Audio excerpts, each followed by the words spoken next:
Oke, jadi kali ini saya akan mempresentasikan untuk mini project saya untuk ujian akhir semester pemrograman web lanjut. Di mini project saya akan membuat daftar UMKM atau UMKM yang ada. Nah, di sini untuk fitur yang pertama ini ada fitur cari, tapi untuk fitur cari ini hanya bisa mencari menggunakan nama saja. Jadi seperti misalnya gudeg. Nah, itu akan muncul seperti ini, atau kita bisa mengambil beberapa kata yang ada di dalamnya seperti bakso misalnya. Kita tulis so, ini akan muncul seperti ini. Nah, jika kita mencari dengan cara mengetik alamat atau nomor telepon, itu tidak akan muncul. Misal kita mengetik jalan, nanti akan muncul warning seperti ini. Dan di pojok sini adalah untuk akses admin masuk ya. Jadi nanti kalau misalnya kita klik akan muncul notifikasi seperti ini. Dan kalau kita klik iya nanti akan mengarahkan kita ke form admin. Kalau kita klik tidak, itu akan kembali ke halaman daftar UMKM ini. Nah, di sini untuk bagian home-nya ya, atau bagian yang user lihat, itu kan seperti ini.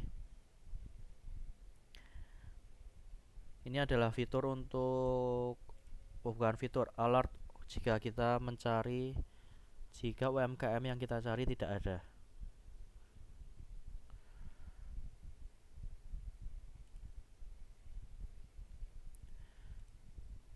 Nah, ini adalah metode atau function untuk melakukan search di halaman UMKM tadi. Jadi kita mencarinya berdasarkan nama yang mirip.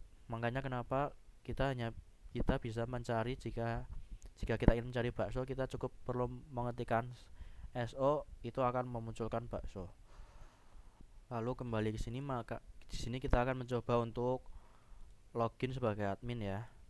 Misalnya kita sini klik admin, dan kalau kita salah memasukkan password akan muncul error seperti ini atau pop-up notification.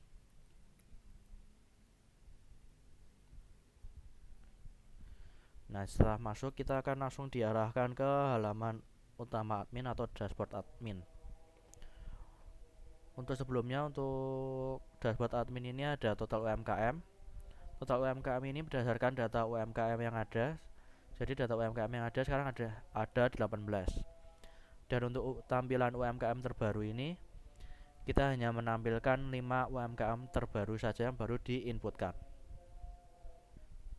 Nah, ini untuk codingannya yang bagian admin, dashboard admin tadi atau layoutnya. Ini headernya dan ini sidebar adminnya. Untuk sidebar adminnya ini akan mengarahkan sesuai ke tempat yang kita inginkan atau yang kita tuju.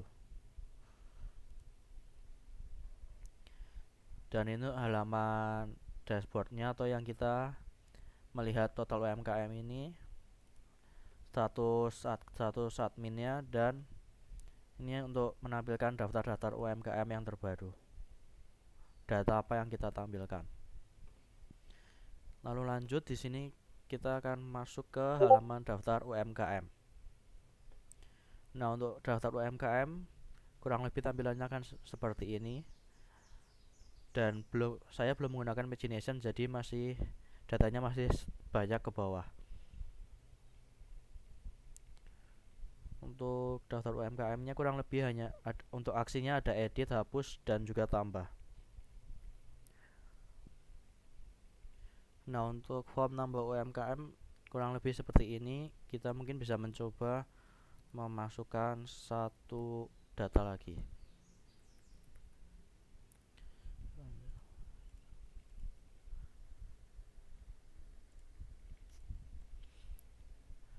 Nah, lalu kita tinggal klik simpan data, maka data itu akan muncul di paling atas.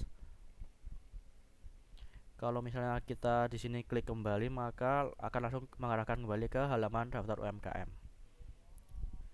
Lalu di sini akan ada aksi. Di sini kita coba untuk edit. Nanti tampilan editnya akan kurang lebih seperti ini. Kalau kembali akan kembali ke daftar UMKM ini. Mungkin kita coba untuk edit bagian sate taichan ini. Nah, untuk di sini akan muncul gambar preview gambar sebelumnya, tapi untuk mengganti gambarnya ini tidak memunculkan preview.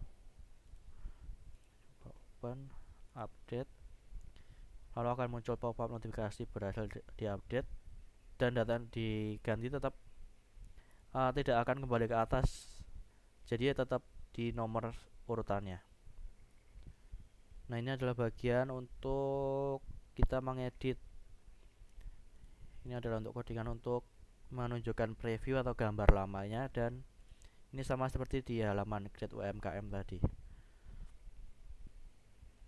Nah, sekarang kita akan mencoba untuk bagian hapus ya. Untuk bagian hapus mungkin kita mencoba menghapus salah satu data.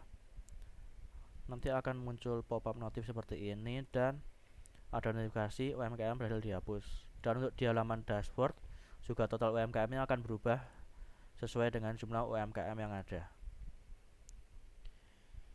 Dan satu lagi di sini ada fitur untuk logout, di mana nanti kalau kita klik logout ini akan kembali ke halaman login admin atau bukan kembali ke halaman user. Lalu di sini saya akan menjelaskan beberapa mengenai routingan atau web.php-nya.